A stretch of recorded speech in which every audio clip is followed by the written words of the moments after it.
রেসালাতের পক্ষে ওয়াজ করেন আমার আল্লাহ। বলুন রেসালাতের পক্ষে কে? কোরআন শরীফে আল্লাহ ওয়াজ করেন, কুল ইন কুনতুম তুহিব্বুনাল্লাহ ফাত্তাবিউনি ইউহিব্বুকুমুল্লাহ। কোরআন শরীফে আল্লাহ ওয়াজ করেন, বন্ধুগো আপনি বলে দেন আমার বান্দারা কি আমার সাথে ভালোবাসা স্থাপন করতে চায়? আল্লাহ বলতেছেন নবীকে দিয়া, তারা কি আমার সাথে ভালোবাসা স্থাপন করতে চায়? কিন্তু আমার সাথে ভালোবাসা স্থাপন করতে চাইলেও আমার সাথে ভালোবাসা করা সম্ভব কিভাবে হবে? আচ্ছা বলুন তো, 33,000 ভোল্টেজের কারেন্টের তারগুলি নিচে থাকে না উপরে থাকে? আচ্ছা আমরা যদি 33,000 ভোল্টেজের কারেন্টের তারের সাথে ভালোবাসা দিয়া ঘরে বাতি জ্বলাইতে চাই, তাইলে এই ভালোবাসায় বাতি জ্বলবে না ঘরবাড়ি জ্বলবে? 33,000 ভোল্টেজের পুরা তার ঘরে ঢুকাইলে বাতি জ্বলবে না ঘরবাড়ি জ্বলবে? ভালোবাসা হবে না জীবন যাবে? আল্লাহ কয় বন্ধু গো, তারা কি আমারে ভালোবাসতে চায় কিন্তু আমার সাথে ভালোবাসা করা সম্ভব? তারা যদি আমারে ভালোবাসতে চায় তাহলে তারা যেন ফাত্তাবিউনি ইউহিব্বুকুমুল্লাহ, তারা যেন তোমাকে ভালোবাসে, তোমাকে মহব্বত করে, তোমার অনুকরণ করে। যদি তোমাকে ভালোবাসতে দেখি তাহলে আমি আল্লাহ তাদের সাথে ভালোবাসা করব। বলুন আল্লাহর সাথে ভালোবাসা কাকে দিয়া করতে হবে? কাকে দিয়া? আল্লাহর ভালোবাসার রাস্তা হলো মুসা আলাইহিস সালাম চাইছেন ভালোবাসা করতে, খালি ডাকতো রব্বি আরিনি, আল্লাহ আমি তোমাকে দেখতাম, তোমাকে ভালোবাসতাম, তোমার সাথে বন্ধুত্ব করতাম, তোমার সাথে কথা বলতাম। আল্লাহ গো আল্লাহ, আল্লাহ কই কি রব্বি আরিনি, তোমারে দেখতাম। আল্লাহ জবাব দেন লাম তারানি, মুসারে পারতে না রে, পারতে না, ও মুসা পারতে না। কোন কি খালি কইলেই কোন পারতাম না, একদিন দিয়া দেখেন না পারি কিনা। আল্লাহ তো এইটা পারতে না, আমারে দেখতে হইলে আমার নবীর মাধ্যমে আসো। সুবহানাল্লাহ। এই নবীরে যদি আমরা মানতে পারি, ভালোবাসা দিতে পারি, তাহলে আমরার পক্ষেও ওই আল্লাহর সাথে খেলা করা সম্ভব। তার বাস্তব হযরত মুসা আলাইহিস সালামের ঘটনা। মুসা আলাইহিস সালাম শুনছেন আমার নবী ওয়াজ করেছেন, উলামা ও উম্মতি কা আমবিয়াই বনি ইসরাইল। আমার নবী বলছেন আমার উম্মতের উলামাগণ বনি ইসরাইলের সম্মানী পয়গাম্বরদের মতো মর্যাদাবান। মুসা নবী তো এই কথাটা ভিতরে ঢুকছে, ওই কি আমরা নবী আর হেরাইব উম্মত, উম্মতের মর্যাদা নবীর সাথে কিভাবে হবে? এটা তো আমার বুঝে আসে না। আমার নবী মেরাজের সফরে গেলে আসার সময় 6 নাম্বার আকাশের নবীকে প্রশ্ন করলেন, ইয়া রাসূলুল্লাহ এই ওয়াজটি আপনি করেছেন উলামা উম্মতি কা আমবিয়াই বনি ইসরাইল? হ্যাঁ হুজুর, এটা আমার বুঝে আসে না। আপনার উম্মত হইল উম্মত, আমরা হইলাম নবী, নবীর সাথে উম্মতের মর্যাদা কিভাবে হয়? আমার নবী বলেন, মুসা নবী তোমার কি বিশ্বাস হয় না? হুজুর বিশ্বাস হয় কিন্তু বুঝে আসে না। তো দাঁড়াও তোমারে বুঝাইতেছি, আমার উম্মতের সাথে তোমারে দেখা করায় দেই।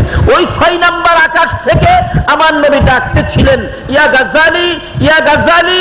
ইমাম গাজ্জালি সাহেব 6 নাম্বার আকাশে রূহের জগৎ থেকে নবীর ডাকে সাড়া দিয়ে এই নবীর উম্মত আয়েশা 6 নাম্বার আকাশে হাজির হয়ে বলতেছেন, লাব্বাইকা ইয়া রাসূলুল্লাহ, আপনার গোলাম হাজির। হুজুর বলেন আমারে কেন ডাকছেন? আমার নবী কয় দেখো উনি মুসা নবী, বনি ইসরাইলের সম্মানী পয়গাম্বর, তোমার সাথে কথা বলবে, ওনার সাথে একটু তুমি কথা বলো। মুসা নবী জিগাই, তোমার নাম কি? হুজুর আমার নাম তো গাজ্জালি, আমার বাবার নাম এই, দাদার নাম সেই, দাদার বাবার নাম এই, দাদার দাদার নাম সেই, এইভাবে বলতে শুরু করছে এই সেই এই সেই। মুসা আলাইহিস সালাম এমনি একটু রাগী ছিলেন, উনি ধমক মারলেন, থামো থামো। গাজ্জালি সাহেব কয় আপনি থামেন। লাগজিনি ফেস। এক জায়গায় বাপ বেটা ঝগড়া লাগছে, বাবা এক পর্যায়ে রাগ হইয়া ছেলেরে বলতেছে তোমাকে সেট আপ। ছেলে বাবারে কই আপনাকে ডবল সেট আপ। মানে সেরকম হয়ে গেল ব্যাপারটা। মুসা নবী কই থামো। ওই গাজ্জালি সাহেব বলেন আপনি থামেন। কই এই বেটা বাচ্চা মানুষ, আমি থামবো কে? কথা আমি বাচ্চা পাইছেন, আমারে থামাইলেন কে? তোমারে থামাইছি যে তোমারে বলছি তোমার নাম কি, তুমি বললেই হয় আমার নাম গাজ্জালী। তোমারে একটা প্রশ্ন করছি, একটা জবাব দিলেই হয়। তোমারে একটা প্রশ্ন করলাম, তুমি কয়টা জবাব দিচ্ছ? হুজুর এই জন্য রাগ হয়ে গেছেন, আমি একটা কথা প্রশ্ন করছেন, কয়েকটা বেশি বললাম, আপনার মেজাজ খারাপ হয়ে গেল। আচ্ছা আপনারা যে একদিন আমার আল্লাহ জিগাইছেন ওমা তিলকা বিয়ামিনিকা ইয়া মূসা, হে মূসা তোমার হাতে কি? আপনি বললেই পারতেন ক্বালা হিয়া আসাই, এটা লাঠি। আপনি কি বলছিলেন? আমার হাতে লাঠি। এটা তো ধাক্কা দাগ খারই, রাস্তায় কোনো আবর্জনা থাকলে পরিষ্কার করে দেয়, বকরিরে ছাগলরে পাতা পায়রা খাওয়াই, এটা মাটির গাইরা দিলে গাছ হয়, গাছ হইয়া ফল ধরে। তা আপনারা একটা জিগাইছেন, আপনি অতটা কইলেন কি লিগা? মুসা নবী কয় ইয়া রাসূলুল্লাহ, হ্যাঁ কই আছেন এই সময়? আমার নবী কই কথা কি মিথ্যা কইছে? না, কথা তো সত্যই কইছে। আমি আল্লাহর সাথে কথা কইতাম এই সময় কইয়াছেন। রাখেন, কইছিলেন নি? হ্যাঁ কইছিলাম তো। করতে আমি একটা জিগাইছেন, দুইটা কইলে আপনার মেজাজ খারাপ হইয়া যা। আল্লাহ যে একটা জিগাইছেন এতটা কইলেন, এই সময় কি আমার আল্লাহর মেজাজ খারাপ হইছিল না? মুসা নবীকে হুজুর আপনার উম্মতের হওয়ার যে মুসা নবীর মতো বুঝে লাইছি, থামাইন থামাইন থামাইন। আমার নবী পিঠের মধ্যে থাপ্পড় দিয়ে বলছিল, এ গাজ্জালী থামো। ইমাম গাজ্জালী সাহেবের মা বলেন, যেদিন আমার গাজ্জালী দুনিয়ার জমিনে তার শিব এনেছে, ভূমিষ্ঠ হয়েছে, আমি দেখেছি আমার গাজ্জালীর পিঠের মধ্যে আমার নবীর ওই রূহের জগতের থাপ্পড়ের দাগ, 5টা আঙ্গুল মুবারকের দাগ আমার গাজ্জালীর পিঠের মধ্যে দেখা যায়। শুধু হাতের মধ্যে 5টা আঙ্গুল মুবারকের দাগ নয়, আমার নবীর আঙ্গুল মুবারক গুলো যে জায়গায় থাপ্পড় লেগেছিল ওই প্রত্যেকটা জায়গার থেকে নবীর নূরের জুসনি বাহির হইতেছে। ইয়া মুহাম্মদ পিয়ারা নবী এসো নিরালায়া মুহাম্মদ। তারপরে এই নবীর ডাকেন, এই নবীর আদর্শ গড়ে রাখেন, এই নবীর কথা মতো চলেন, এই নবীর কথা মতো মানুষের সাথে আচার আচরণ করেন, ব্যবহার করেন, শান্তি আসবে। যাই হোক বলতেছিলাম, আল্লাহ বলতেছেন তোমরা যদি আমার ভালোবাসা পেতে চাও তাহলে আমার এই নবীকে ভালোবাসা দাও, কারণ এই নবীর মাধ্যমে আমার সাথে ভালোবাসা সম্ভব। 33,000 ভোল্টের কারেন্টের তার যদি আপনি ভালোবাসতে চান, বলুন জীবনটা বাঁচবে না শেষ হয়ে যাবে? মুসা নবী চাইছিলেন, আল্লাহ কয় ফাটতি না মুসা, কয় ফাটতাম কিনা দিয়া দেহ না দেখা একদিন। আল্লাহ কয় তুর পাহাড়ে যাইস, তুর পাহাড়ে গিয়া বৈশা রইছে, আল্লাহরে দেখতো, মাঝে মাঝে আবার তাকায় দেহে, কোন দিক দিয়ে জানি দেখা দেয়। 70,000 নূরের পর্দার ভিতর থেকে আমার আল্লাহ একটা পর্দা উঠাইয়া সুইয়ের মাথা পরিমাণ ছিদ্র দিয়ে তুর পাহাড়ে একটু নূরের ঝলক মারলে মুসা নবী বেহুশ, পাহাড় পাথর পুইরা ছাই। অনেকদিন পর আল্লাহ জিগাই, মুসারে তোর আল্লাহরে কেমন দেখছস? কি এর দেখলাম, কি জন্য একটা বিজলি মারছে, আমি তো বেহুশ হই। আল্লাহ কয় মুসা কইছিলাম না এই চোখে 33,000 ভোল্টেজের কারেন্ট দেখা সম্ভব? কিন্তু আমার আল্লাহ কয় মুসা তুমি পারো নাই, কিন্তু পারবে আমার আখিরি নবীর উম্মতেরা। আল্লাহু আকবার। আমার আখিরি নবীর উম্মতেরা পারবে। কারা সেই উম্মত? আমার আল্লাহর দিদার করবে এই উম্মত গুলো কারা? আসুন কারা, আসুন বাহির করি, আসুন। আল্লাহ বলেন 33,000 ভোল্টেজের কারেন্ট যেমন ধরা যায় না, একমাত্র ধরা যায় একটা ট্রান্সমিটার লাগাইলে। বলুন কি লাগাইলে? ট্রান্সমিটার লাগাইয়া কারেন্টের তার নামাইছে কিনা? আমার আল্লাহ বলেন আমি আল্লাহর সাথে ভালোবাসার সুযোগ হলো ট্রান্সমিটার, সেই ট্রান্সমিটার হলো নবী মুহাম্মাদুর রাসূল। এই নবীর মাধ্যমে যদি, এই নবীর সঙ্গে যদি তোমরা প্রেমের রশি লাগাইতে পারো, আমি আল্লাহর ভালোবাসা পায়া যাইবা। কার সাথে?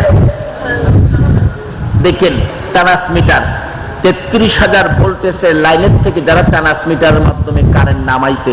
আচ্ছা বলুন তো এই ট্রান্সমিটারের কাছে আপনারা সকলে যাইতে পারবেন? হয় না দি পারবেন সকলে যাইতে? কেন যেতে পারবেন না? দেখেন এই ট্রান্সমিটারের গুড়ির মধ্যে একটা মানুষের মাথা কঙ্কাল, মানুষের একটা মাথা কঙ্কাল বানায়া সাইনবোর্ডে কি করছে দেখেন নাই? এই জ্ঞানী সমাজ দেখেন নাই? চোখগুলি গাথা হইছে, দাগ দিয়ে এলেছে কঙ্কাল একটা, এরপরও লাল দাগ দিয়া কেনে করস দিয়ে রাখছে, কি যে বিপদ। এরপরও ইংরেজিতে লেখা আছে ডেঞ্জার, বাংলাতে লেখা আছে বিপজ্জনক।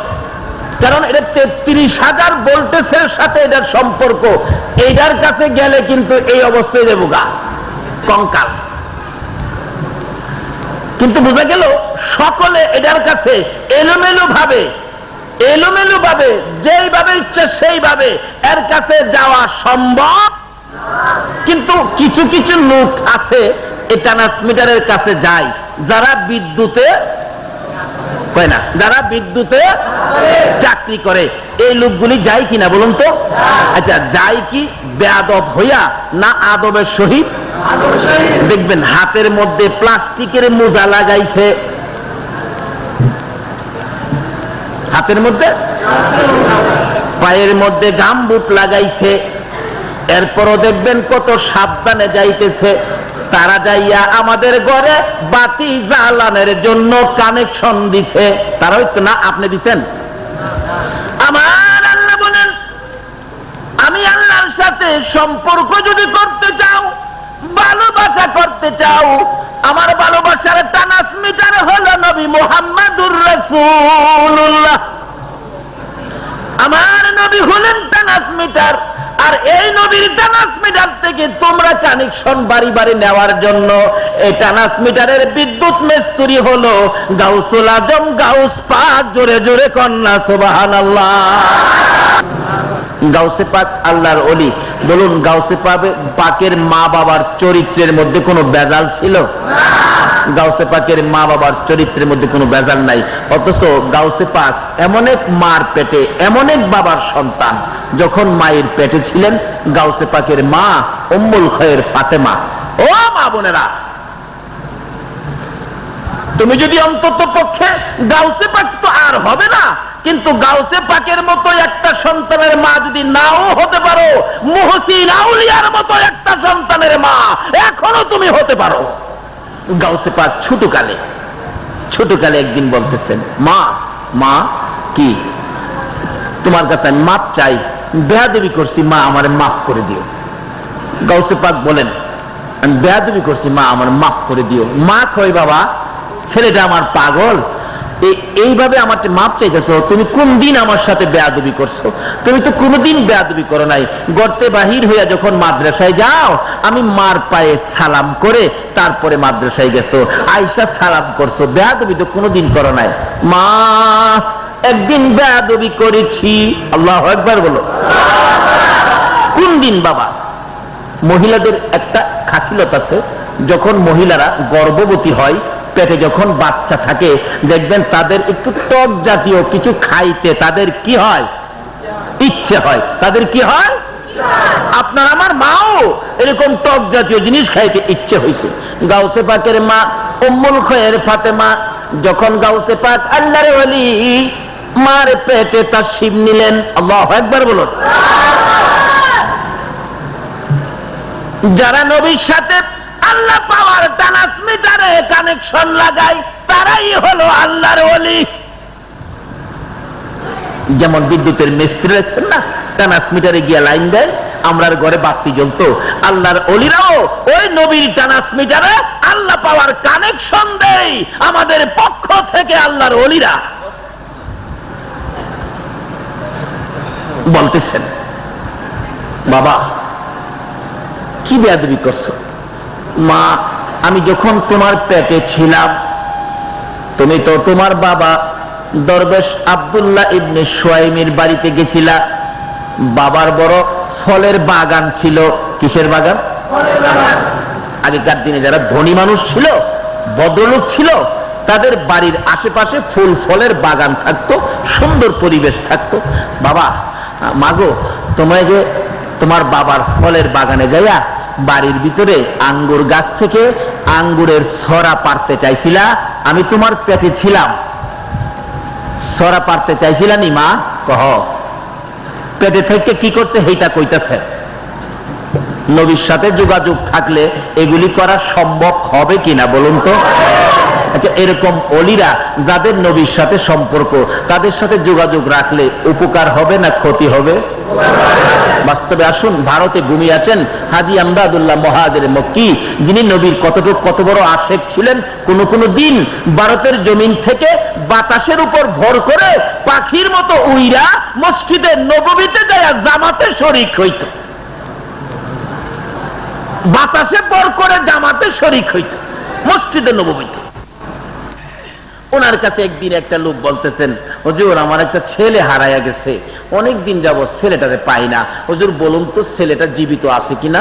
আল্লাহর ওলি বলেন, বাবারে বললেই তো হয় না, আচ্ছা আমি দেখি। কিছুক্ষণ চুপ করে থাইকা হাজী আমদাদুল্লাহ মুহাজির মক্কি বলতেছেন, হ্যাঁ তোমার ছেলেটা আছে একবারে সমুদ্রের দ্বীপের মাঝখানে, যেখানে কোনো মানুষ আসা যাওয়া নাই, গাছগাছরা, ঘর বাড়ি, খাওয়া দাওয়ার ব্যবস্থা নাই, একবারে মৃত্যুর সাথে পাঞ্জা লড়ছে, আর 1-2 দিন থাকলে তোমার ছেলেটা মারা যাবে। আচ্ছা বলুন, এই খবরে মা বাবার দুঃখ আরো বাড়ছে না কমছে? মা বাবা উভয় কাঁদতেছে, হুজুর তাহলে আমার ছেলেটারে আইনা দিবেন হুজুর। আইনা দিতে গেলে হেলিকপ্টারের দরকার, তখনকার সময় তো এরকম কোনো ব্যবস্থা ছিল না, আনবে কিভাবে? কান্না শুরু করছে। আল্লাহর ওলি বলেন, আচ্ছা দেখি রাখো, আমি দেখি কি করা যায়। কিছুক্ষণ চুপ করে থাইকা আল্লাহর ওলি বলতেছেন, যাও বাড়িতে যাও, তোমার ছেলে বাড়িতে আইছে, যাও। দুইজন দৌড়ে গেছে, এতদিন যাবত ছেলে পাই না, হুজুর বলছে আইছে। যা দেখে ঘরের দরজার সামনে ছেলেটা একবারে নাজেহাল পড়ে আছে। মা বাবা তাই না কুলে উঠাইলেন, 2 গালে চুমু খাইলেন, জ্ঞান হারা পড়ে আছে, গোসল করাইলেন, একটু গরম পানি দিয়ে নাস্তা পানি খাওয়াইলে জ্ঞান ফিরে আসছে, কিছুটা সুস্থ হইলে বলতেছেন, দুজন চলো, যে হুজুরের দোয়ার বরকতে পাইছি এই হুজুরের কাছে একটু নিয়ে যায়, হুজুরের দেখায় নিয়ে আসি, আর একটু দোয়া করে দিবে। কাছাকাছি নিলেই বাচ্চা ছেলেটা বলতেছে, আব্বু এই হুজুরটারে চিনেন? এই হুজুরটারে চিনেন? বাবারে এই হুজুরের দোয়াই তো তোমারে পাইছি। না বাবা, এই হুজুরের দোয়া করছে, খালি এটা শেষ না তো, এই হুজুরটা কি করছে জানেন কি? আমি দেখলাম সমুদ্রের পাড়ে যায় দাঁড়ায়া 2টা হাত সমুদ্রের এই পার থেকে ওই পার পর্যন্ত বাড়াইয়া দিছে। সুবহানাল্লাহ কইতেন না? না আপনাদের এলাকার কেউ সমুদ্রের এপার থেকে হেপার হাত বাড়াইতারে? হাজী আমদাদুল্লাহ মুহাজির মক্কির দিকে তাকাইয়া বাচ্চাটা বলছে, বাবা এই হুজুরটা যে সমুদ্রের এপার থেকে ওই দ্বীপের মধ্যে 2টা হাত বাড়াইয়া আমারে এইভাবে কুলে নিয়া টান দিয়া উঠাইয়া নিয়ে আইছে।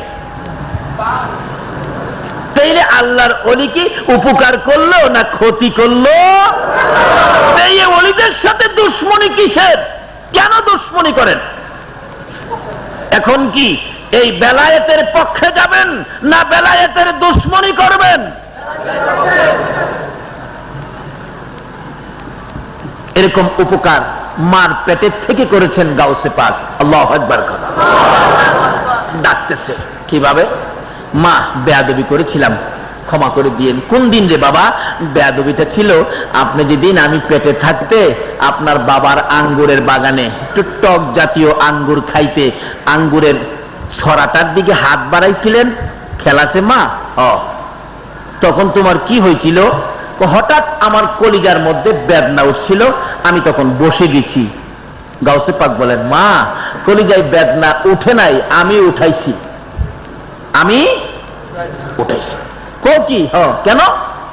যে আঙ্গুরের ছড়াটার মধ্যে হাত বাড়াইতে চাইছিলেন, এই আঙ্গুরের ছড়ার ভিতরে একটা বিষাক্তক সাপ বসা ছিল। এই হাতটা যদি আঙ্গুরের ছড়াত লাগাইতেন মা, তাইলে এই সাপটা আপনাকে দংশন করত, আপনি মরে যাইতেন। আপনি মরে গেলে আমি গাউসে পাকও কি হইতাম? বলুন, বেলায়েত কি কোনদিন মৃত্যু হবে? রিসালাতের যেমন মৃত্যু নাই, বেলায়েতেরও কোনো মৃত্যু নাই। এই নবীর রিসালাত যখন ইসমাইলের কপালে ছিল, ইব্রাহিম ইসমাইলকে কুরবানি করার জন্য মিনায় নিয়ে যায়, গলায় ছুরি চালাই। আমার আল্লাহ কয়, চালা রে ইব্রাহিম, ছুরি চালা। ইসমাইলের কপালে আমার নবীর রিসালাতের নিশানি। রিসালাত যেখানে আছে রে, এই ছুরি এখানে কোনোদিন কাজ করবে না। শুধু ইব্রাহিমের ছুরি কেন, যার কাছে এই নবীর রিসালাতের ভালোবাসা আছে রে, ওই রিসালাতের ভালোবাসার ব্যক্তির কাছে জাহান্নামের আগুন পর্যন্ত আসবে না।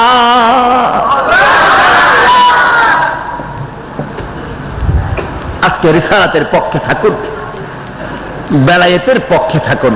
তাই আমাদের স্লোগান কি? নারায়ে তাকবীর, আল্লাহু আকবার, নারায়ে রিসালাত, ইয়া রাসূলুল্লাহ, নারায়ে গাউসিয়া। শুধু এক কিসমের ভাইয়ের আছেন নারে রিসালাত স্লোগান তারা দিবে না, তাহলে বুঝে গেল নারে রিসালাতের পক্ষে তারা আসবে না। নারে গাউসিয়ায় স্লোগান তারা কোনোদিন দিবে না, বেলায়েতের পক্ষে আসবে না, রিসালাতের পক্ষে আসবে না। অথচ আল্লাহ বলেছেন রিসালাতের নিশানি যার কপালে আছে তার গলায় ইব্রাহিমের ছুরি কাটতে পারে না। এই রিসালাতের প্যাকেটের ভিতরে যারা ঢুকেছে, রিসালাতের ভালোবাসা যারা দিয়েছে, তাদের গায়ে জাহান্নামের আগুন পর্যন্ত ধরবে না। গাউসে পাক বলেন, মা আমি তখন তোমার কলিজাটাই ধরে টান মারছিলাম, তুমি বসে গেছো, ওই কলিজায় ব্যথা উঠছিল। মা ওই সাপের হাত থেকে তোমাকে বাঁচানোর জন্য আমি তোমার কলিজায় ধরে পেটের থেকে টান দিছিলাম, তোমার ব্যথা হয়েছিল। মা সেই ব্যথায় তুমি ব্যথিত হয়ে বসে গেছো। মা গো তুমি আমারে মাফ করে দাও, আমার এই বেয়াদবিটুকু ক্ষমা করে দাও। কোন মা? যে মাকে জীবনে কোনোদিন চন্দ্র সূর্যে দেখে নাই, যে মা কোনোদিন বেগানা পুরুষের সাথে কোনো কথা বলে নাই, যে মা কোনোদিন বেপর্দা হইয়া ঘরের বাহিরে যায় নাই, এই মায়ের সন্তান ছিল গাউসে পাক আল্লাহর ওলি। যে বাবা জীবনে কোনোদিন সুদ খায় নাই, জীবনে কোনোদিন ঘুষ খায় নাই, জীবনে কোনোদিন অন্যের মাল লুইটা পাইরা খায় নাই, যে বাবা কোনোদিন পরের জিনিসের লুট করে নাই, যে বাবা কোনোদিন বিয়ে করার সময় যৌতুক নেন নাই, ওই সমস্ত মা বাবার সন্তান হলেন গাউসুল আজম গাউস পাক। সকলে বলুন আলহামদুলিল্লাহ। গাউসে পাক দুনিয়াতে তাশরীফ আনলেন, কি মজার ঘটনা। রমজান মাস, সবাই চিন্তা করতেছে আজকে কি রোজা রাখবো না রাখবো না। গাউসে পাকের মা বলেন, আমার বাচ্চাটা কেন জানি দুধ খাইতেছে না, তাহলে বোঝা গেল আজকে রোজা ঠিকই আছে, রোজা ভাঙ্গুন যাইতো না। আমার বাবারে বহুত চেষ্টা করলাম, দিনের বেলা দুধ খাওয়াইতে পারলাম না, তাহলে বোঝা গেল আজকে রোজা। এইভাবে দিন যায়, রাত হয়। বয়স যখন 4 বছরে পৌঁছে গেল, গাউসে পাকের মা বলেন, আমার গাউসে পাককে আব্দুল কাদিরকে কায়দা দিয়ে মক্তবে পাঠাইলাম আরবি শিখার জন্য, আল্লাহ আল্লাহ রাসূল চিনার শিক্ষা দেওয়ার জন্য। যাওয়ার পরেই উস্তাদ বলতেছেন, বাবা আসো পড়ো আউযু বিল্লাহি মিনাশ শাইতানির রাজিম, বিসমিল্লাহির রহমানির রহিম। পড়ার সাথে সাথে শুরু করছে আউযুবিল্লাহ বিসমিল্লাহ আলহামদুলিল্লাহি রাব্বিল আলামিন আলিফ লাম মিম। আরে বাবা থামো, তুমি কি আমার আগে আরো কোনো মাদ্রাসায় গেছো? না হুজুর আমি কোনো মাদ্রাসায় যাই নাই। তাহলে আমি দিলাম আউযুবিল্লাহ বিসমিল্লাহ, তুমি দিয়ে আলিফ লাম মিম শুরু করছো। হুজুর দেখেন ভুল হয়নি, দেখেন তো কোত্থেকে শিখছো, ব্যাপারটা কি? মা হুজুর আমার মা 18 পারা কোরআনের হাফেজা ছিল, আমার মা দিন রাত কোরআন শরীফ পড়তো আমাকে পেটে নিয়া। আমি মায়ের রক্তের সাথে যখন ছিলাম তখনও এই কোরআন শরীফের আওয়াজ শুনতাম, আমি মায়ের পেটে থেকে কোরআন শরীফ শুনতাম। আমি যখন ভূমিষ্ঠ হয়েছি আমার মা রান্নাঘরে রান্না করলে আমারে কোলে নিয়ে কোরআন শরীফ পড়তেন। আমারে যখন রাত্রে ঘুম পাড়াইতো আমার মা ডান স্তনের মুখের মধ্যে দিয়ে ডান দিকে কাত হয়ে শুয়া 9 পারা কোরআন পড়তো। আমি দুধ খাইতাম আর কোরআন শুনতাম।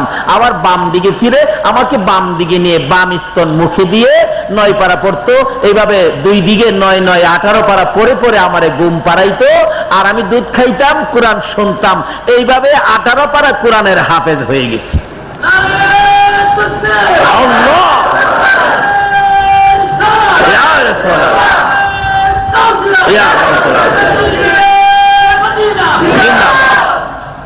বাবারে শাহানশাহে মদিনা আল্লাহ তুমি কবুল করো, সকলে বলুন আমিন। কিন্তু গাওপাক 4 বছর বয়সে 18 পারা কোরআন শরীফ শুনাইলেন। আচ্ছা, এখন 4 বছর বয়সে কোন সন্তান 1টা পারা কোরআন শরীফ শোনাইতে পারবে? এক বেচারার পোলারে দিছে মাদ্রাসায় পড়তো, 4 বছর পড়ছে, 4 বছরের পোলা 40টা কায়দা শিখছে, কিন্তু 30টা অক্ষর হ্যাঁ পারে না। না পারার কারণ কি? গুড়ির বেজাল। বিয়া করাইছে টেহা 50 লইয়া। কত?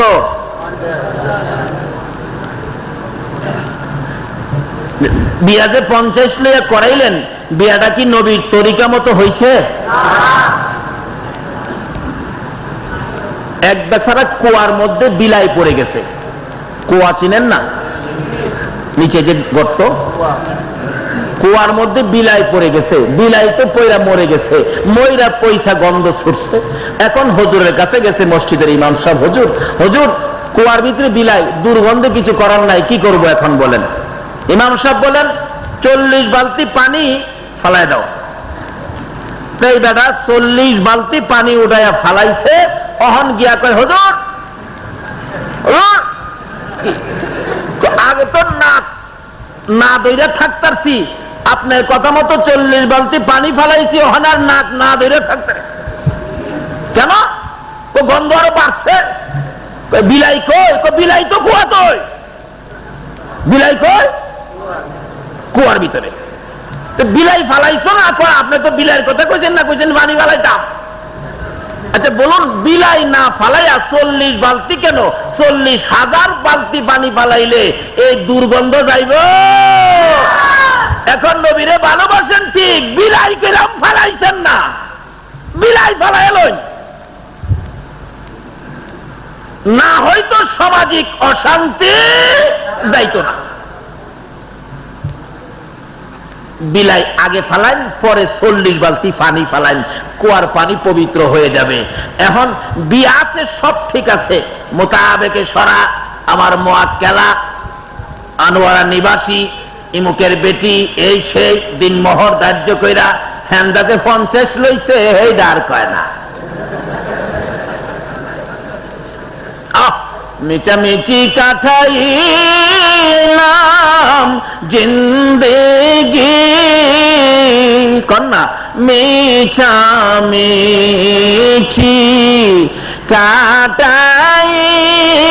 কাটাইলাম জিন্দেগি, চোখে দেখা হারাইলাম বন্দিগি, হায়রে চোখে দেখা হারাইলাম কার বাবারি, কার বাগর, কার বাকি, কার বাবারি, কার বাগর, কার বাকি, অন্ধকার কবরে হবে বসতি, হায়রে অন্ধকার কবরে। বাবারা ভাইয়েরা, বিলাই লই ফালাই, পরে পানি ফালাই, পবিত্র হবেন। বলতেছিলাম বিয়াই সব ঠিক আছে, 2 লক্ষ টাকা খরচ করে বিয়া করাইলেন, কিন্তু বিলাইডারে ফসাইছেন কয় হাজার? 50। কত? আচ্ছা, এই যৌতুক নবীর কথার বাইরে যে আদায় করলেন, অহন বিপদে পড়লে নবীরে ভাইবেন? বিপদে পড়লে নবীরে পাইতেন না। যতই দৌড়াদৌড়ি করেন, যা দেখবেন হাজিরা খাতার নাম নাই। নবী কইব, আমার উম্মত ওইলে যৌতুক লইছলি কি লিগা? বাবারে, যৌতুকটা বন্ধ করুন। তার সাথে সাথে একটা অলির মা যদি হতে চান, বিবিকে পর্দায় রাখেন। তার সাথে সাথে যদি আল্লাহকে ভালোবাসা দিয়ে নবীর উম্মত হতে চান, তাহলে নামাজি হয়ে যান। বলুন কি? আরো জোরে। কিন্তু নামাজি হবে না যদি আপনি গুড়ি ঠিক না করেন। ফাউন্ডেশন মজবুত না করেন। ফাউন্ডেশন হলো শুরু থেকেই বিবাহের সময় যৌতুক বন্ধ করুন, বিবাহের সময় মেয়েটা পর্দা পশিদায় আছে কিনা এগুলি তালাশ করুন, তার সাথে বিবাহ করুন, তাইলে নামাজি হবে, আল্লাহর ওলি হবে। আল্লাহর ওলি গাউসে পাকের মা কেমন লোক ছিলেন, কত সুন্দর পরিষ্কার ছিলেন, সব দিকে ক্লিয়ার ছিলেন, এজন্য জন্ম হলো গাউসে পাকের মতো একজন আল্লাহর ওলি। 4 বছর বয়সে কত পারা কোরআনের হাফেজ ছিল। আর ওখানে এই জায়গার গন্ডগোল বিদায় 4 বছরের পোলা 4 বছর পড়ছে, 40টা কায়দা শিখছে, একটা অক্ষরও এখনো ঠিক মতে কইতে। বাবাই গিয়া মসজিদের ইমাম সাহেবরে ধরছে, হুজুর কি করেন, খালি খান আর ঘুমান, 4 বছরে আমার পোলা 30টা অক্ষর শিখতে পারলো না। আচ্ছা দোষটা কি হুজুরের? হুজুর তো চেষ্টা করছে, কিন্তু তোমার মধ্যে যে গন্ডগোল। বন্ধু কই হুজুর রে কসকে বেটা, তুই পারস নি, তুই পারস 30টা অক্ষর কইতে, তুই পারস নি। হ্যাঁ আমি পারি না দেখিয়া আমার পোলা কইতো না। তোর পোলা এইটা না কইলো হেইটা জানে, হেইটা কোনটা? তোর পোলারে জিগাই দেখ গান কইতারে সুন্দর কইরা। কস কি? দেখিস জিগাই, বাবু গান কইতারো? কাকা পারি তো। কত কোন আব্বা রাগ হয়ে যাবো গা, আর বাপে হেমনে চাই দিছে, কয়েকটা কও না, রাগ হইলে আমি আসি না। হ্যাঁ গান কো। তোমায় দেখলে মনে হয় 1000 বছর তোমার সাথে ছিল পরিচয়। 6 বছরের পুরা গান গা 1000 বছরে বলে হ্যার কোন বাপের লগে পরিচয়? বলুন এই বেজাল আমাদের সমাজে আছে কিনা? আর বাবা যদি গাউসে পাকের বাবার মতো হতো, মা যদি উম্মুল খৈর ফাতেমার মতো হতো, তাহলে ওই সন্তান জন্ম হতো। উস্তাদ সবক দেয় আউযুবিল্লাহ বিসমিল্লাহ, গাউসে পাক শোনাই 18 পারা কোরআন শরীফ। জোরে কোন সুবহান।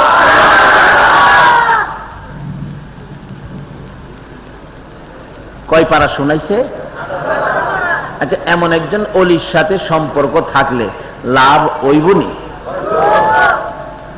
আমাদের এলাকার ঘটনা, এটা গাউসে পাকের বাগদাদ যাওন লাগবো। একজন আল্লাহর ওলির কত বড় ক্ষমতা, বেলায়েতের পাওয়ার যে কত। আমাদের কিশোরগঞ্জের ঘটনা বলছি। একজন আল্লাহর ওলি ছিলেন, যার নাম মাওলানা আব্দুল হেলিম হুসাইনি। উনি একদিন এরকম রাত্রে 12টার পরে মুরিদকে একটা চিঠি লিখে দিয়া বলছে, বাবারে নদীর এই পারে, কর্ণফুলী নদীর মতো নদী, নদীটা পার হইয়া ওই পারে আমার একজন বন্ধু আছে, রাত্র 12টার পরে আমার চিঠিটা বন্ধুর কাছে পৌঁছে দিয়ে আসো। এবার ওই বন্ধু বলতে বন্ধুর কাছে পৌঁছে দিয়াছো। মুরিদ কয় হুজুর এত রাত্রে তো নৌকা পাবো না, নদী পার হমু কিভাবে, নৌকা তো পাবো না। আল্লাহর ওলি বলেন বাবারে তুমি যাও না, তুমি যাও না, নৌকা টোকা পাও না পাও পরে তুমি যাও। উস্তাদের কথা, পীরের কথা, বাপমার কথা, মুরব্বীর কথা মানতে হয়। মুরিদ পিসাবের কথা মতো চিঠি নিয়ে হাঁটতে শুরু করলেন রাত্র 12টার পরে। মুরিদ বলেন আমি হাঁটতে হাঁটতে হাঁটতে হাঁটতে নদীর ওই পারে যে হুজুরের বাড়ি, ওই হুজুরের বাড়িতে যাই পৌঁছলাম ঠিক, কিন্তু রাস্তার মধ্যে কোন নদী যদি তো আমি পাইলাম না। বেলায়েতের ওলি নদী ছাড়া মুরিদকে পার করার ক্ষমতা আছে কিনা?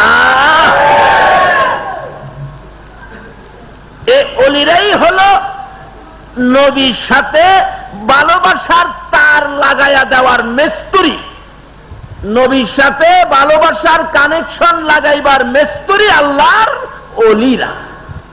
আর আল্লাহর সাথে ভালোবাসার কানেকশন লাগাইবার ট্রান্সমিটার হলো নবী মুহাম্মদুর রাসূলুল্লাহ। তাই নবীর মিলাদের পক্ষে থাকুন, ওলিদের বেলায়েতের পক্ষে থাকুন। তারপরে নামাজে যান, রোজায় যান, সব কবুল হবে। আল্লাহ কি সিস্টেম করেছে, 2 রাকাত নামাজ সুন্নত আগে, 2 রাকাত ফরজ পরে ফজরের নামাজ পড়বেন, 2 রাকাত সুন্নত আগে পড়তে হবে। আল্লাহ বলেন চিনছো আমার নবীরে? এই নবী না হইলে নামাজ, মসজিদ, আজান, আকামত, সৃষ্টিকুলের কিছুই সৃষ্টি। কাজী যার উসিলায় সব সৃষ্টি হয়েছে, নামাজও হয়েছে। আমার বন্ধু নামাজ বন্ধুর জন্য হয়েছে, কাজী তোমরা আগে 2 রাকাত নামাজ বন্ধুর স্মরণে পড়ো।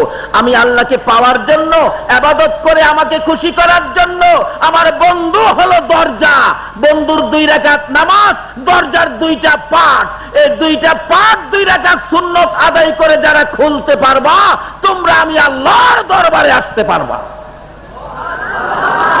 এই নবীকে চিনা দরকার আছে কিনা? বাবার আসুন, এই নবীকে নিয়ে টানা হেসরা কইরেন না, এই নবীকে নিয়ে ধাক্কা ধাক্কি কইরেন না। নবীর পক্ষে থাকুন, রিসালাতের পক্ষে থাকুন। গাউসে পাক মাত্র কত বছর ছিল? 4 বছর বয়সে 18 পারা। বলুন কয় পারা? দিনার দিন বড় হইতেছে। বয়স যখন 7 হইছে, কত বছর? 7 বছর বয়স যখন হয়েছে, গাউসে পাকের মা বলেন, বাবারে এখন তো আরো উচ্চের লেখাপড়া করতে হবে, আল্লাহ রাসূল পাওয়ার লেখাপড়া তো তোমাকে করতে হবে। হ মা, করবো তো। যাও তুমি মাদ্রাসায় যাও। মাদ্রাসা যাওয়ার পথে ছেলের খরচের জন্য 40টা স্বর্ণের মর এ পাঞ্জাবির নিচে দিয়া সেলাই করে দিছে। দিয়া বলছে, বাবা আব্দুল কাদের, মিথ্যা কথা কিন্তু জীবনে বইল না। মিথ্যা কথা কেমন মা সন্তানদের শিক্ষা দিল, মিথ্যা কথা বইল না। আর অহানের দিন ফতুয়া দেয়, মিথ্যা কথা কইয়া জান বাঁচান। কি কি কয় না, জানে কিন্তু কয় না। মিথ্যা কথা কইয়া জান বাঁচান কি ফতুয়া দেয়, মিথ্যা কথা কইয়া বলে জান বাঁচান ফরজ। মা ওই শিখাইয়া দেয় সন্তান রে মিথ্যা কথা কইতে। আর গাউসে পাকের মা কি শিখাইছে? বাবা গো, জীবনে কোনোদিন মিথ্যা কথা বলিও না। যাইতেছে রাস্তায়, যাইতে যাইতে 7 জন ব্যবসায়ী ছিলেন রাস্তার মধ্যে। বাবা তুমি কই যাইবা? আমি তো মাদ্রাসায় যাব, লেখাপড়া করব। ঠিক আছে চলো, আমরা তো ব্যবসার উদ্দেশ্যে যাইতেছি। রাস্তার মধ্যে 7 ব্যবসায়ীকে ডাকাত দলে আক্রমণ করলো। ডাকাত দল 7 ব্যবসায়ীকে ধরে হাত পাও বাইদা টাকা পয়সা যা ছিল সব নিয়ে গেছে। নিয়া উস্তাদের কাছে জমা দিছে। উস্তাদ, 7 ব্যবসায়ী টাকা লন। আরো কেউ আছে নাকি? উস্তাদ, একটা বাচ্চা আছে, ছোট্ট বাচ্চা, 7 বছর বয়স। নাম কি? নাম আব্দুল কাদের। বাচ্চার কাছে কিছু আছে? জিগাই নাই। জিগাও না, যা জিগা, আব্দুল কাদের তোমার কাছে কিছু আছে? বাচ্চা বলতেছেন, হ্যাঁ আমার কাছে 40টা স্বর্ণের মর আছে। আশ্চর্য গেছেন ডাকাত দল, কই কিরে বাচ্চা মানুষ 40টা স্বর্ণের মর, কি বলো? মিথ্যা কথা কও। এই কি কও? মিথ্যা কথা বলি? আমার মা বলছে সত্য কথা বলতে। এই বাচ্চার দমকে ডাকাতের কলিজা কাঁপতেছে। বেলায়েতের ধাক্কা কি বলেন সহ্য করবে কে? আজকে বেলায়েতের অলিদের ক্ষমতা কত। ডাকতেছে, কই তোমার 40টা স্বর্ণের মর? এই যে দেখেন, এই যে। ডাকাত দল বলে, বাবারে মানুষ আমাদেরকে দেখলে সম্পদ লুকায়া রাখে, আর তুমি দেখায়া দিতেছো, এভাবে বলে দিতেছো। আরে বেটা, মা বলছে সত্য কথা বলতে। কেমন মা? এই মায়ের সন্তান কোনদিন অন্যায় করতে পারে না। মাগো, সন্তানকে এই শিক্ষায় শিক্ষিত করো, মিথ্যা কথা বলবো না। আছে এখানে কাপড়টা টাইনা ছিঁড়ছে, হাতে নিয়ে দেখে 40টা স্বর্ণের মর। সকল ডাকাতের যা টাকা তা দিয়ে যা না হয় এর চেয়ে বেশি হয় বাচ্চাটার কাছে। হাতে নিয়ে বলতেছেন সর্দারের কাছে, সর্দার 40টা স্বর্ণের মর এই বাচ্চাটার কাছে। হাতে দিছে পরে সর্দারের হাত থরথর করে কাঁপতেছে, মনে হয় যেন কলিজা পর্যন্ত কাঁপতেছে। এই ডাকাতেরা, এই স্বর্ণের মর কার কাছ থেকে আনছো? বাচ্চাটার কাছ থেকে আনছি। বাবারে তোমার নাম কি? আমার নাম আব্দুল কাদের। বাড়ি কোথায়? জিলান। বাবা তোমার স্বর্ণের ভারী এত কেন? এটা এইভাবে আমারে কাঁপাচ্ছে কেন? তখন গাউসে পাক বাচ্চা বয়স 7 বছর বলতেছেন, হে ডাকাত দলের সর্দার, তুমি এইভাবে মানুষের মাল লুটপাট করে খাও। তোমাকে কি এই জন্য আল্লাহ বানাইছে? তুমি কি রোজগার করে খাইতে পারো না? তার কলিজা পর্যন্ত কাঁপছে, বলতেছে স্বর্ণের মোর, স্বর্ণের মোর আর আমি হাতে রাখতে পারি না। বাবারে তোমার স্বর্ণের মোর তোমার হাতে নিয়ে যাও। এই ডাকাতেরা যার কাছ থেকে টাকা আনছো হাত পাও খুলে দাও, এই টাকাগুলি সব ফিরাইয়া দাও, আর জীবনে ডাকাতি করব না। বাচ্চাটা মানে কি শিক্ষা দিল? এই আব্দুল কাদের 7 বছর বয়সে সকল ডাকাত সর্দার সহ তার হাতে ধরে ঠিকভাবে তওবা করে মুসলমান হইয়া আবার একটা সৎ মুসলমান, নামাজি মুসলমান, সত্যবাদী মুসলমান হয়ে যায়। যেরকম সুবহানাল্লাহ, আল্লাহ।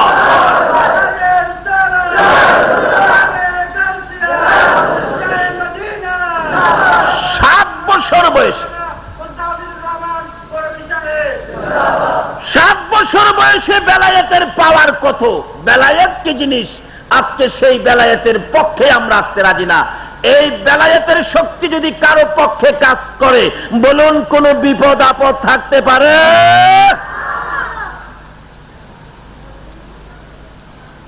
7 বছরে ডাকাত দল মুসলমান হয়ে গেলেন, কালিমা পরে সঠিক পথে এসে গেলেন। যাই হোক, অনেক লম্বা ঘটনা। যাইতে যাইতে যাইতে যাইতে এক মহল্লায় গিয়ে উঠছে, রাত্র হয়ে গেছে। এই মহল্লায় বসবাস করবেন আজকে রাত্রে। মহল্লার যে বাড়িতে উঠলেন, বাড়িওয়ালা কয়, হাই হাই, মেহমান আসছে 7 জন, একটা বাচ্চাও সাথে। বাচ্চাটা দেখলে মায়া লাগে, তাদেরকে তো খানা পিনা খাওয়াইতে হবে। বাচ্চা সহ 8 জনকে খাওয়াবে। বাড়িওয়ালির সাথে পরামর্শ করলেন, কি আছে তরকারি? কই তরকারি কিচ্ছু নাই। তাহলে মেহমান আসছে, মেহমানদারি করতে হবে না? কই মেহমানদারি করবেন, কিছু তো নাই। দেখো না কিছু করা যায় কিনা। মহিলা কয়, চিন্তা করেন না, আমার ঘরে মোটা একটা বিলাই আছে। বিলাই, বিলাই চিনেন না? বিলাইটা আমি জব করি, আপনি মেহমানরে বসান। বিলাই জব করে গোস্ত পাক বসাইছে। কিসের গোস্ত? রান্না যখন শুরু হয়েছে, কি মজার গন্ধ। সাত ব্যবসায়ী কয়, খাওয়াটা আজকে ডাডের হবে রে। রান্না হয়েছে, আসেন খান। 7 জন খাইতে বসছে, কি মজার গন্ধ, কি খাবার দিচ্ছে। কিন্তু বাচ্চা আব্দুল কাদিরের কথা আর কারো মনে নাই। খাওয়ার শেষে কই, আরে বাচ্চাটা কই, যে বাচ্চাটা বিপদ থেকে আমরা বাঁচাই আনলো। বিপদ থেকে 7 বছর বয়সে আল্লাহর ওলি বাঁচাইয়া দেয়, তাইলে এই ওলিরা কি আরো বিপদ থেকে বাঁচাইতে পারবে না? 7 বছর বয়সেই তো বিপদ থেকে বাঁচায়। ডাকতেছে, বাবা আব্দুল কাদের, আপনি আসেন খান। আপনারা থুইয়া আমরা খাইয়া ফেলাইছি, কাজটা ভালো করি নাই। বাবারে, আপনারা খাইছেন, খান, আরো খান। আমি তো বিড়ালের গোশ দিয়া ভাত খাই না। কয় কি বিড়ালের গোশ? এই বেটা বাচ্চা মানুষ, কথাবার্তা ঠিক করে বলো। বিড়ালের গোশত কি মানুষ খায়? অন্য কেউ না খাইলেও আপনারা খাইছেন। কও কি? কহ বাড়িওয়ালারা দায়িত্ব আনছে, এদিকে আসেন। আপনি কিসের গোশত খাওয়াইছেন? গাউসে পাক কয়, আঙ্গুল বেলায়েতের এই পাওয়ার আসেনি? বেলায়েতের এই পাওয়ার আসেনি? কি জানি, আমি বাড়ির ভিতরে জিগাই, কি গো কি দেখা হয়েছ? খাসির গোশত। এখন বাড়ির ভিতরে কইছে খাসির গোশত। বিড়ালের গোশত? কিসের গোশত? আমি জানি না, বাড়িওয়ালি জানে। বাড়িওয়ালির কাছে গিয়ে কথা কইতে রে না, কি গোশত দিছস? এক বাচ্চা আইছে, দইরা লাইছে। বাচ্চাটার নাম কি? আব্দুল কাদির। বাড়ি কই? জিলান। ও, একটা বাচ্চা হয়েছে শুনছি জিলানে, এটা বলে বড় কড়া।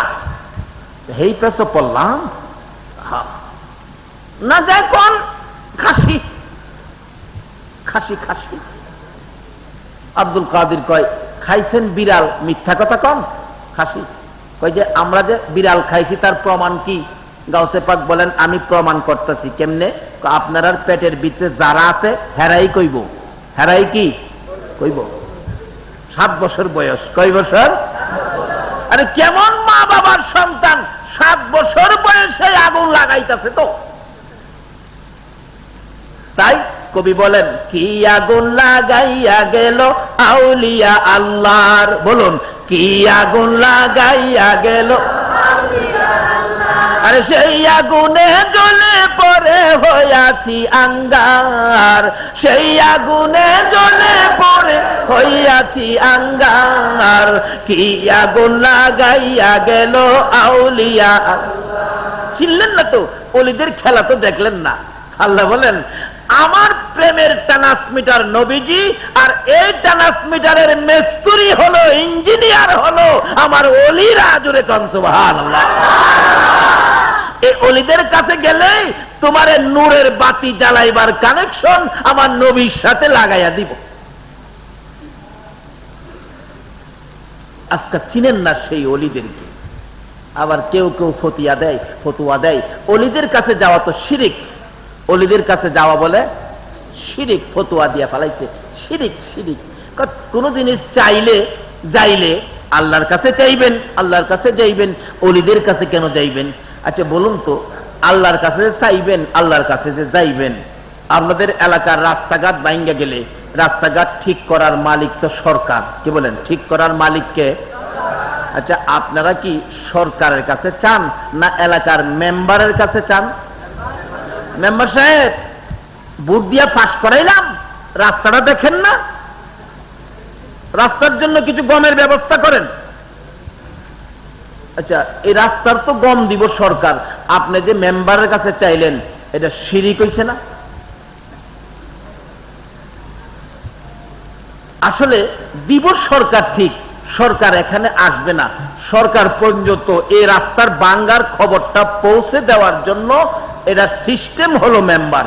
মেম্বার বলবে চেয়ারম্যানের কাছে, চেয়ারম্যান বলবেন এমপির কাছে, এমপি বলবেন একবারে প্রধানমন্ত্রীর কাছে। আল্লাহ বলেন এই সব এলাকার রিপোর্ট মেম্বার থেকে নিয়ে শুরু করে এমপি পর্যন্ত যায়, মন্ত্রী পর্যন্ত পায়। এইভাবে আমি আল্লাহ তোমাদের সুখ দুঃখ শোনার জন্য আমি আল্লাহর কাছে পৌঁছে দেওয়ার মেম্বার হলো, চেয়ারম্যান হলো, মন্ত্রী এমপি হলো আমার ওলিরা। সকল পৃথিবীর প্রধানমন্ত্রী হলো গাউসুল আজম। জোরে জোরে কন্যা সুবহান। বাংলাদেশের ওলিরা সকল আমাদের দাবি দাওয়াগুলো গাউসুল আজমের কাছে পৌঁছাবে। গাউসুল আজম প্রধানমন্ত্রী হইয়া একবারে মালিকের কাছে রিপোর্ট পেশ করবে। আল্লাহ গো এই জিনিসগুলি দরকার। আসবে গাউসুল আজমের কাছে, আসবে এমপির কাছে, আসবে চেয়ারম্যানের কাছে, আসবে মেম্বারের কাছে। এবার আপনি পেয়ে গেলেন। বলুন তো একটা দুনিয়ার সরকার যদি এইভাবে সরকারি সম্পদ আনার জন্য মেম্বার থেকে সিস্টেম করতে পারে, এখন আল্লাহর কাছ থেকে আমাদের দাবি দাওয়া আদায় করার জন্য বাবারে মানুষকে এই সরল সোজা এই আখিরি যুগে সাধারণ জিনিস নিয়ে মানুষকে বিভ্রান্তির দিকে ঠেলে দিবেন না, মানুষকে সরল পথ দেখান। আজকে সাধারণ জিনিস নিয়ে আমাদেরকে ধাক্কা ধাক্কির মধ্যে ফেলে ডেনমার্কের মতো বেঈমানেরা আমার এই রাহমাতাল লিল আলামিন নবীকে সন্ত্রাসী বলে আখ্যায়িত করেছে। যদি আমরা ধাক্কা ধাক্কি না করতাম, এই নবীকে চিনতাম, নবীর পক্ষে থাকতাম, তাহলে ডেনমার্কের মতো বেঈমানেরা এই নবীকে সন্ত্রাসী বলার সাহস পেত না। 2000 সনে সমস্ত বিজাতিরা আমার নবীকে মহামানব বলে আখ্যায়িত করেছে। আজকে আমাদের দলাদলির জন্য, আমাদের হিংসা বিদ্বেষ ধাক্কা ধাক্কির জন্য, এই মুসলমানদের এই আচার আচরণের জন্য নবীকে পর্যন্ত সন্ত্রাসী বলে ফেলেছে। কাজী এই নবী কি সন্ত্রাসী নবী নাকি রাহমাতাল লিল আলামিন নবী? আজকে আমাদের আচার আচরণের জন্য নবী কেন গালি খাবে? তাহলে এই নবীর সামনে মুখটা কেমনে দেখাবা? কাজী ধাক্কা ধাক্কি আর নয়। আসুন স্লোগান দেই, নারে তাকবীর, নারে রিসালাত, নারে গাউসিয়া। কাজী রিসালাতের শক্তি বেলায়েতের শক্তির সঙ্গে একটা সম্পর্ক। আসুন সকলে মিলে করি, এছাড়া উপায় নাই। বলুন এদেশের মানুষ মুসলমান হয়েছিলেন কার হাত ধরে?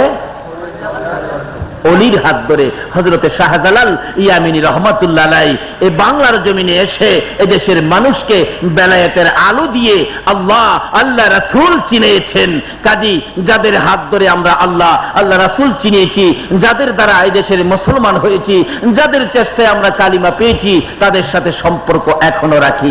তাই বলতেছিলাম গাউসে পাক আল্লাহর ওলি বলতেছেন, বাবারে বিলার গোশত দিয়া খাইছেন, তো প্রমাণ করতে চান? আপনারা আসেন, বাড়িওয়ালাকে আপনিও আসেন, আপনি এখানে দাঁড়ান।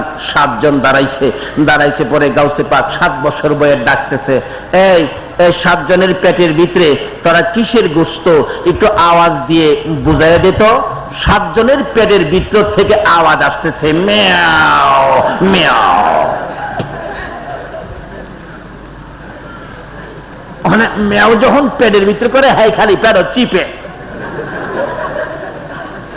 বলুন অলির খেলার সাথে কি চিপটা খেলা বন্ধ করুন যাইব?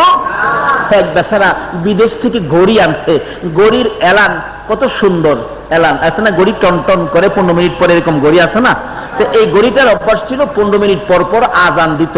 আল্লাহু আকবার। এই লোকটা কই এত সুন্দর আজান যখন দেয়, এটা আমার ঘরে না রাইখা মসজিদে দিয়া দেয়। মসজিদ মাশাআল্লাহ দিছে, 15 মিনিট পর পর আজান দেয়। 4:45 আসরের আজান দিয়া মুয়াজ্জিন সাহেব রুমের মধ্যে গেছে কোন কারণে, আরেক মুসল্লি মাশাআল্লাহ আয়েশা দেখে কেউ নাই।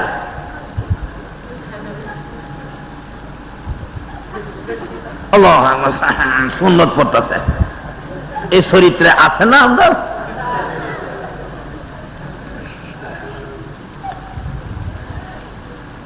রেসালাতের সাথে 1-2 মিনিট ফাস্ট থাকে। আমি জুমার নামাজ পড়াই বাসটের মসজিদে, আমার গরিব 4 মিনিট ফাস্ট আছে। কেন? একটু আগে যাতে যাইতে পারি, যাতে পিছে না পড়ি, আগে আগে দিয়ে রাখছি। ইমাম সাহেব আয়েশা কই কি ব্যাপার, গড়ি কই? হুজুর আমি তো গড়ি দেখে আজান দিলাম 5:45, গড়ি কি হইলো? গড়ি আসেনি ভিতরে, আসেনি? কই কই? লঙ্গিন পিছে, পাঞ্জাবির ভিতরে রাখছে, লাইন দিয়ে রাখা রয়েছে। 1 মিনিট আগেই নামাজ শুরু হয়ে গেছে। যেহেতু ইমাম সাহেবের গড়ি ফাঁস, 1 রাকাত পরে যখন 2 রাকাতে দাঁড়াইছে, ওই গড়ির টাইম 5টা বাজছে। 15 মিনিট পর পর তার খাসিলত কি ছিল? আজান। সে তো আজান শুরু করে দিছে। সাইডের মুসল্লিরা কই কিরে গড়ি হ্যাঁ না ইয়া নদী বাজায়। মুসল্লিরা চাওয়া দেখতে হাই খালি হচ্ছে। আচ্ছা বলুন তো, গড়ির ভিতরের আজান উপরে দিয়া চাপায়া বন্ধ করতে পারবো? আজান তো চলছে। মুসল্লিরা কয় নামাজ পড়ালমু না আগেই দৌড়ালমু। গাউসে পাক বলছে পেটের ভিতরে কে? বিলার বিড়াল তো ম্যাও ম্যাও শুরু হয়েছে। হ্যাঁ খালি পেট সিফে ম্যাও বন্ধ করত। বলুন এই ম্যাও কি সিপ্পা আল্লাহর ওলির সাথে এই ম্যাও সিপ্পা কি হেরা বন্ধ করতে পারবে? 7 বছর বয়সে গাউসে পাকের খেলা এইভাবে শুরু হলো। এই শক্তি কিভাবে হয়েছে? এমন এক মায়ের সন্তান, এমন এক বাবার সন্তান যাদের বিয়ে শাদীতে যৌতুকের কোনো প্রথা, যৌতুকের কোনো চিন্তা ছিল না। মা বাবা বেনামাজি ছিল না, মা বাবা সুদ ঘুষ খাইতো না। বিধায় এমন একজন সন্তান হয়েছে যিনি গাউস পাক, গাউসুল আজম, যিনি জংলাই দিয়ে হাঁটলে বাঘ ভাল্লুক পর্যন্ত সালাম দিত। আল্লাহু আকবার বলুন। যার জীবনী আলোচনা করতে গেলে আমার হায়াত শেষ হয়ে যাবে, গাউসে পাকের জীবনী আলোচনা করে শেষ করা যাবে না। কাজী এমন একজন বেলায়েতের ওলির পক্ষে থাকুন, রেসালাতের পক্ষে থাকুন, তাহলে আল্লাহ আপনার পক্ষে থাকবে। তাই আল্লাহর ওলিদের দরবারেও যাবেন, মাজার শরীফেও যাবেন। অনেকে বলে মাজার শরীফে যাইও না, কেন? দেখো না লাল নিশান উড়ায় রাখছে। মানে লাল নিশান অর্থ আমার কাছে আয়ো না, আমি বিপদ। বাবারে লাল নিশানের অর্থ এই না আমি বিপদ। অনেক সময় গাড়ির সিগন্যাল দেয়, লাল দেখা গেলে গাড়ি ভিতরে যায় না, তার অর্থ এই না তুমি এদিকে আইলে তোমার কিয়ামত হয়ে যাইবো গা। অর্থাৎ এদিকে তুমি আসার মতো পরিবেশ আমি করতে পারছি না, এই জন্য তুমি আয়ো না। আসতে গেলে তুমি একটু সাবধানে আসতে হবে। লাল বিপদ না, লালে বিপদ থেকে বাঁচাই, লালে বিপদ থেকে বাঁচাই। 2000 লাইনে আজ থেকে মনে হয় 25 বছর আগে হবে প্রায় আনুমানিক, একটা ঘটনা ঘটছিল পস্তিয়ার পাড়া মাহফিল। ইনশাআল্লাহ শহীদ শাহী আকবরী জামে মসজিদ, শাহী আকবরী জামে মসজিদে মাহফিল বাদে এশা। ইনশাআল্লাহ আমার দাওয়াত আছে, আল্লাহ যদি হায়াতে বাঁচায় রাখে আমি আসব। বাদে এশাই আলোচনা হবে ইনশাআল্লাহ। ওখানে গুরুত্বপূর্ণ বিস্তারিত আলোচনা হবে কিভাবে আল্লাহ পাওয়া যায়, মা বাবার খেদমত কি করলে আল্লাহ পাক দুনিয়াতেই জ্বলন্ত আগুন থেকে বাঁচাবে, কিভাবে ওলি হওয়া যায়, এই আলোচনাগুলি ইনশাআল্লাহ ওই মাহফিলে হবে। কাজী আপনারা এই মাহফিলে সকলেই যাবেন বলে আশা রাখি। আর আজকের এই মাহফিল জনাব আতাউর রহমান সাহেব কত যে টেলিফোন, ভাই আমার এই মাহফিলটা করবেন, বৃষ্টির ভয়ে কত মহব্বত। মাহফিল বন্ধ হবে না, আমাদের এলাকায় বড় মসজিদ আছে, মসজিদে হবে। আজকে তো তাই হলো। মসজিদ দেখে খুশি লাগলো, হাজারো হাজারো মানুষ মসজিদে বসার ব্যবস্থা আছে। আল্লাহ এই মসজিদ যাদের দ্বারা হচ্ছে তাদেরকে কাল কিয়ামতে নবীর গোদারে উঠাইয়া ফুল সিরাতের ফুল পার করে দিও। সকালে বলুন আমিন। এই মহল্লার মাহফিল নবীর স্মরণে, গাউসে পাকের স্মরণের এই মাহফিল আল্লাহ তুমি কবুল করে নাও। সকালে বলুন আমিন। আসুন, যে নবীর উসিলায় এত কিছু হয়েছে, যে নবীর প্রেম ভালোবাসায় মুসা নবীর উম্মত মাপ পেয়েছে, যেই নবীর উপর আমার আল্লাহ দুরূদ সালাম প্রেরণ করেছেন, করতেছেন, করবেন, সেই নবীর উপর আমরাও প্রাণ ভরে একটু দুরূদ সালাম মদিনা পাঠায় দেই। আসুন সকলে মিলে দুরূদ সালাম মদিনা পাঠাইয়া নবী।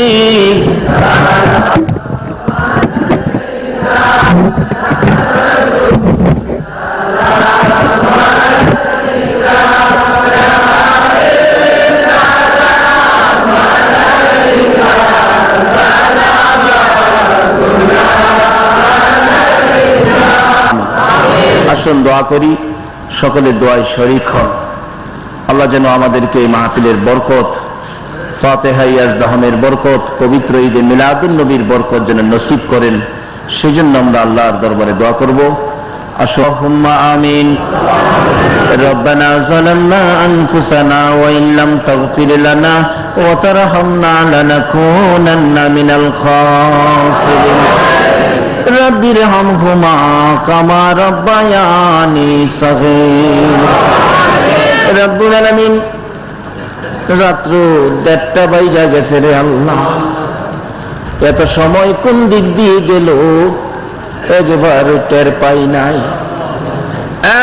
মাবুদ, এত রাত পর্যন্ত যারা কষ্ট করে কোরআন হাদিসের আলোচনা শুনেছে, নবীর পক্ষে অলির পক্ষে সময় দিয়েছে, আল্লাহ গো আমাদের সবাইকে তুমি কবুল করে নাও। এই মাহফিল উসিলা করে, এই কষ্ট উসিলা করে, সময় উসিলা করে আমরা যারা হাত বাড়াইছি, আমাদের তামাম জিন্দেগীর গুনাহগুলো ক্ষমা করে দাও। মওত ক্ষমা চাইলাম জীবনের গুনাহগো, ক্ষমা যদি না করো কবে জানি মৌতের চিঠি দিয়ে আজরাইল পাঠাইয়া দাও। কবে জানি এই বাড়িঘর ফালাইয়া এই পোশাকগুলো খুইলা খুইলা গো সাদা কাফনের প্যাকেট করে বানাইব। কবে জানি বড়ি পাতার গরম পানির জীবনের শেষ গোসল করাবে। কবে জানি কার সন্তানেরা এতিম হয়ে যাবে। ওই দিন আসার আগে আমরা যারা হাত বাড়াইছি, কার জীবনে কত গুনাহ হিসাব জিগাইও না। কে নেককার, কে গুনাহগার, কে মেয়ে, কে পুরুষ, কে নামাজি, কে বেনামাজি, আজকের জন্য কাউরে কিছু কইও না। এই মাহফিলের উসিলায় আমাদের সবাইকে তুমি মাফ করে দাও। মাবুদ, এক নবীর জন্য যদি এত কিছু করতে পারো, তুমি কি এই নবীর উম্মতের মাফ দিতে পারো না? আমরা যে তোমার আখিরি নবীর উম্মত, এই হিসাবে আমাদের সকলকে তুমি মাফ করে দাও। ইয়া আল্লাহ, গুনাহ মাফের দরখাস্তের আসার পর আর একটা দরখাস্ত করি। এত রাত পর্যন্ত যারা কষ্ট করে মাহফিলে বসে হাত বাড়াইছে, আমি জানি না কার জানি মা নাই রে, কার জানি বাবা না। মায়ের অভাব কি আর পুরা হবে রে আল্লাহ? বাবার অভাব আর কি পুরা হবে রে আল্লাহ? আমার মতো যারা মায়ের অভাবী, আমার মতো যারা মারা, বাড়িতে যাইয়া চাচির মুখ দেখি, জেদির মুখ দেখি, মায়ের মুখ দেখি না। যে মায়ের চেহারার দিকে তাকাইলে একটা কবুল 7টা উমরা হজের সওয়াব দাও গো আল্লাহ, এই মায়ের মুখ আজকে 4টা বছর যাব দেখি না রে আল্লাহ। আমার মতো যারা মায়ের অভাবী, যাদের বাবা নাই, বাবার অভাবী, আর দেরি করো না, এই মুহূর্তে ওই সকল মা বাবার কবরগুলো জান্নাতের বাগান বানাইয়া দাও। মা বাবা যারা দুনিয়াতে আছে গো, হায়াত বাড়াইয়া দাও, আমার আব্বার হায়াত বাড়াইয়া দাও। মা বাবা কেমন জিনিস বুঝার তৌফিক ছেলে মেয়েদেরকে দান করে দাও গো আল্লাহ। মাবুদ, দাদা দাদি, নানা নানি, শ্বশুর শাশুড়ি, আলিয়া উলাদ, বংশধর, মই মুরব্বী, পাড়া প্রতিবেশী, খানদানবাসী, মহব্বতী, কাজ করে এলাকার জমিনের নিচে যত মোমেন মোমেনাত ঘুমিয়ে আছে সকলের কবর জান্নাতের বাগান বানাইয়া দাও। মাবুদ, আমরা যারা হাত বাড়াইছি, আমাদের আত্মীয় স্বজন যারা কবরে, সবাইকে মাফ করে দাও আল্লাহ। খাস করে আতাউর রহমান ভাই, কত মহব্বতী মানুষ, ওনার বংশধর্মই মুরব্বী যারা কবরে গো, সকলের কবর জান্নাতের বাগান বানিয়ে দাও। এই মাহফিলে যারা সহযোগিতা করেছে, বুদ্ধি পরামর্শ দিয়েছে, দূর দূরান্ত থেকে মাহফিলে শরীক হয়েছে, সকলকে তুমি আফত বিপদ, আযাব গজব, অ্যাক্সিডেন্ট, বালা মুসিবত, শয়তানের শয়তানি, দুশমনের দুশমনি হইতে বাঁচাইয়া রহমত, বরকত, শান্তি দ্বারা ভরপুর করে দাও গো আল্লাহ। মা বোনেরাও হাত বাড়াইছে, আল্লাহ মা বোনদেরকে রাবিয়া বস্তির মতো বানাইয়া দাও গো। কাল কিয়ামতে খাতুন জান্নাত ফাতেমা জাহরার সাথে হাসর নসিব করে দিও গো আল্লাহ। কষ্ট করে কচি কচি বাচ্চারা, যুবক ভাইয়েরা, বুড়া বুড়া বাবারা এত রাত পর্যন্ত কষ্ট করেছে, সকলকে তুমি কাল কিয়ামতে নবীর গুদারায় উঠাইয়া ফুলসিরাতের ফুল পার করে দিও গো আল্লাহ। পাখির মতো উড়াইয়া মদিনা লইয়া যাও গো আল্লাহ। সোনার মদিনা না দেখাইয়া এই মাহফিলের কাউকে তুমি আজরাইলের হাতে তুলে দিও না গো আল্লাহ। আল্লাহ, যারা লেখাপড়া করে লেখাপড়ায় বরকত দাও, যারা পরীক্ষা দিতেছে দিবে কামিয়াবি দান করে দিও গো আল্লাহ। মাবুদ, এই এলাকাকে তোমার কুদরতি হাতে আমানত করে গেলাম। আল্লাহ, এলাকা ওলির দেশ, অলির এলাকা, কত কত অলিরা এই এলাকার জমিনের নিচে ঘুমিয়ে আছে। আল্লাহ, বাবা মুহসিন আউলিয়া সহ সকল আউলিয়াদের রুহানি ফায়েজ আমাদেরকে নসিব করে দাও গো আল্লাহ। এই ওলি গাউস কুতুবদের সিলাই এই এলাকাকে তুমি আপদ বিপদ থেকে বাঁচাইয়া রহমত বরকতের ভাগী করে দাও গো আল্লাহ। আল্লাহ, মাহফিল শেষে যারা যেখানে যাবে সহি সালামতে পৌঁছাইয়া দিও গো আল্লাহ। যতগুলো দরখাস্ত করলাম মাহফিলের উসিলাই, দুরুদ ও সালামের উসিলাই, জিকিরের উসিলাই, আল্লাহ পবিত্র ঈদে মিলাদুন নবী সাল্লাল্লাহু আলাইহি ওয়াসাল্লামের উসিলাই, গাউসে পাকের ফাতিহা ইয়াজদাহমের উসিলাই আমাদের সবগুলো দরখাস্ত কবুল আর মঞ্জুর করো গো আল্লাহ। ওয়া সাল্লাল্লাহু তাআলা আলা খায়রি খালকিহি মুহাম্মাদি ওয়া আলা আলিহি ওয়া আসহাবিহি আজমাইন বিহাক্কি লা ইলাহা ইল্লাল্লাহু মুহাম্মাদুর রাসূল সাল্লাল্লাহু